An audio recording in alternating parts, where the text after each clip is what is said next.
Bismillahirrahmanirrahim. Pelajaran kelas 5 bab 2 mengenal nama Allah dan kitabnya. Sekarang yang akan kita bahas adalah nama-nama kitab Allah Subhanahu wa taala. Assalamualaikum warahmatullahi wabarakatuh. Apa kabar anak-anak semua? Mudah-mudahan sehat selalu dan kita semua selalu dalam lindungan Allah Subhanahu wa taala. Amin ya Allah ya rabbal alamin. Anak-anak, sebelum kita ke pembahasan hari ini, mari bersama-sama kita membaca doa terlebih dahulu ya. Semoga Allah Subhanahu wa taala memberikan kemudahan serta pemahaman yang baik kepada kita semua. Berdoa mulai. A'udzu billahi minasyaitonir rajim. Bismillahirrahmanirrahim. Raditu billahi rabba wa bil islami dina wa bi muhammadin nabiyya wa rasula rabbi zidni ilman warzuqni fahman waj'alni minas solihin. Alhamdulillah, kita semua sudah berdoa. Kita langsung saja ke pembahasannya ya. Mengenal kitab-kitab Allah. Beriman kepada kitab-kitab Allah merupakan rukun iman yang ketiga. Allah Subhanahu wa taala telah menurunkan 4 kitab suci yang wajib kita imani, yaitu kitab Taurat, Zabur, Injil, dan Al-Quran. Al-Quran adalah kitab terakhir yang Allah Subhanahu wa taala turunkan kepada Nabi Muhammad melalui malaikat Jibril. Kitab-kitab sebelum Al-Quran diturunkan dengan berbatasan waktu. Sedangkan Al-Quran adalah kitab yang berlaku sepanjang masa. Maksudnya di sini, kitab yang lain itu berbatas waktu itu. Contohnya, kitab Taurat diturunkan kepada Nabi Musa. Nah, itu berlakunya hanya pada zaman Nabi Musa saja. Tetapi Al-Quran tidak memiliki berbatasan waktu, berlaku hingga sepanjang masa. Jadi Al-Quran itu berlaku dari zaman Nabi Muhammad sampai sekarang. Itu tidak terbatas waktu ya, jadi waktunya sepanjang masa. Dan Allah Subhanahu wa taala sendiri yang menjamin kemurnian Al-Quran. Selain kitab-kitab Allah, Allah juga menurunkan suhuf. Suhuf yaitu wahyu yang diturunkan kepada para nabi dan rasul dalam bentuk lembaran-lembaran. Akan pertama kita bahas adalah kitab Taurat. Kitab Taurat diturunkan kepada Nabi Musa alaihi salam sebagai pedoman hidup kaum Bani Israel dengan bahasa Ibrani.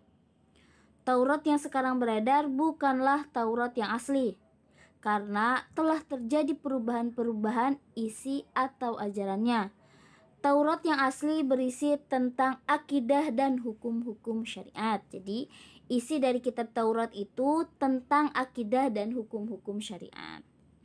Yang kedua, kitab Zabur. Kitab Zabur diturunkan kepada Nabi Daud alaihi salam.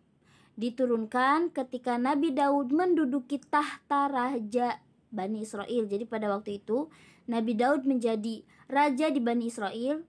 Lalu Allah menurunkan kitab Zabur kepada Nabi Daud. Pokok ajaran kitab Zabur tentang zikir, nasihat, dan hikmah yang tidak memuat syariat. Jadi isinya tentang zikir, nasihat, dan hikmah yang tidak memuat syariat. Kemudian yang ketiga, kitab Injil. Kitab Injil diturunkan kepada Nabi Isa alaihissalam di daerah Yerusalem menggunakan bahasa Yunani. Injil berarti kabar selamat, pelajaran yang baru, atau kabar gembira. Injil yang asli memuat tentang perintah mengesahkan Allah Subhanahu wa taala dan tidak boleh menyekutukannya. Juga dalam Injil menjelaskan bahwa di akhir zaman akan lahir nabi yang terakhir, yaitu Nabi Muhammad SAW. Dan yang terakhir adalah kitab Al-Quran. Al-Quran diturunkan kepada Nabi Muhammad SAW dengan bahasa Arab. Peristiwa turunnya Al-Quran dikenal dengan nama Nuzulul Quran atau sebab turunnya Al-Quran. Turunnya Al-Quran menandai awal diangkatnya Nabi Muhammad SAW sebagai Rasulullah. Kitab Al-Quran diturunkan untuk semua umat manusia, karena Al-Quran tidak terbatas waktu. Jadi sampai sekarang ada ya Al-Quran.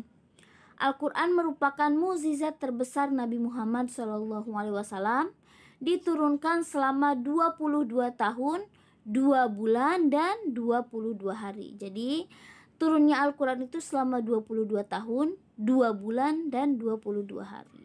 Terdiri dari 30 juz, 114 surat, dan 6.236 ayat. Surat dalam Al-Quran dibedakan menjadi 2, yaitu ada surat Makkiyah dan surat Madaniyah.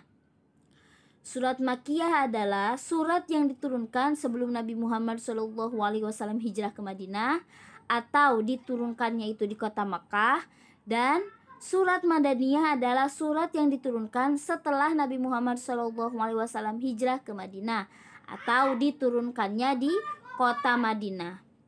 Adapun isi kitab Al-Quran adalah tentang tauhid, syariah, akhlak, sejarah, muamalah, fikih, dan hukum. Jadi sudah jelas ya bahwa isi Al-Quran itu lebih lengkap daripada kitab-kitab sebelumnya.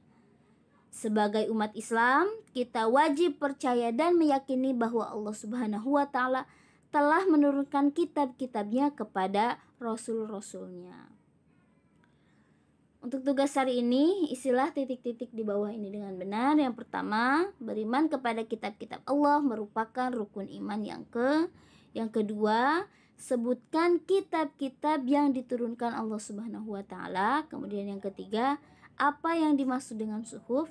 Yang keempat, sebutkan isi ajaran yang terdapat dalam kitab Zabur. Yang kelima, sebutkan isi ajaran yang terdapat dalam kitab Al-Quran. Alhamdulillah, pelajaran hari ini sudah selesai. Tetap semangat ya semuanya.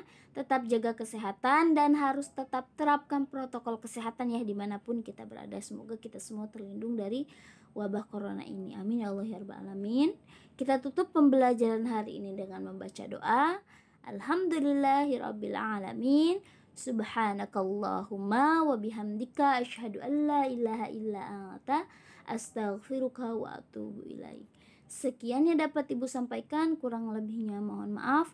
Wallahul muwaffiq ila aqwamit thoriq. Wassalamualaikum warahmatullahi wabarakatuh.